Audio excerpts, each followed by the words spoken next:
masamang espiritu umalis na sa tao, naghahanap yun ng dakong walang tubig. Kasi takot nga siya sa tubig, lalo na yung tubig ng bautismo. Parang ganun ang hangin, na pagka na-penetrate ng tubig, lumalayas yung hangin. Ang espiritu kasi parang hangin. Ngayon doon sa isang tanong mo, kung nagpabautismo ka na, napatawad na ang kasalanan mo, kung magkasala ka ulit, ay papatawarin ka pa ba? Kung ang kasalanan ay bunga na hindi mo naman sinasadya, hindi mo naman pinaplano, hindi mo naman iniindirect, kasi maraming dahilan ba't ang tao nagkakasala. Minsan nagutom siya, wala siyang makain, nakapagnakaw siya. Minsan ay natukso siya dahil mahina yung kanyang laman, nagkasala siya ulit. Ang sabi ng Panginoon ganito, sa 2:1 ng unang buwan, Ngungundi kong mga anak, ang mga bagay na ito ay sinusulat ko sa inyo upang kayo'y huwag magkasala.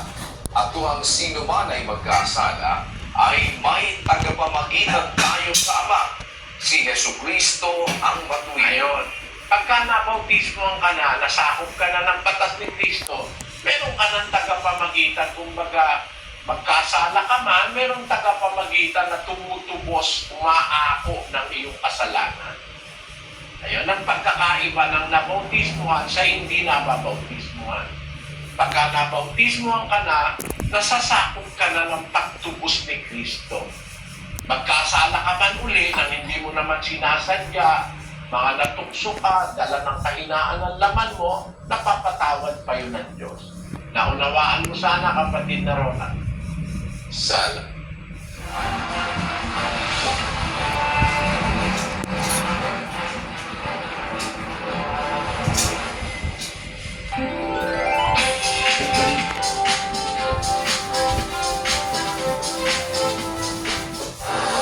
UNTV, your public service channel.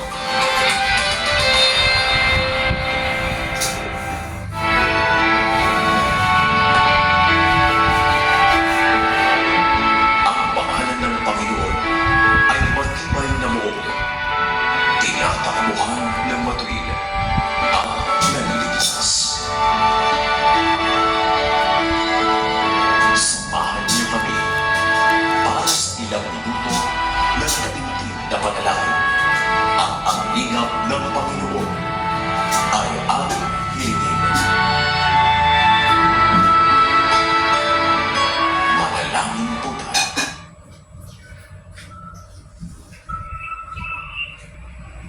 Panginoon, naming Diyos, Ama naming makapangyarihan sa lahat.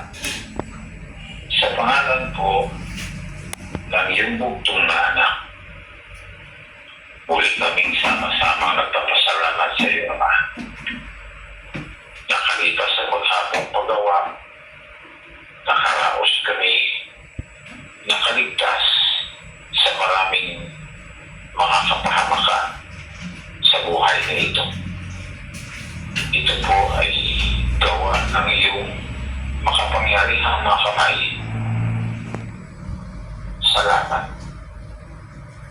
Nawa ay malapati mo ang alay ng aming mga puso.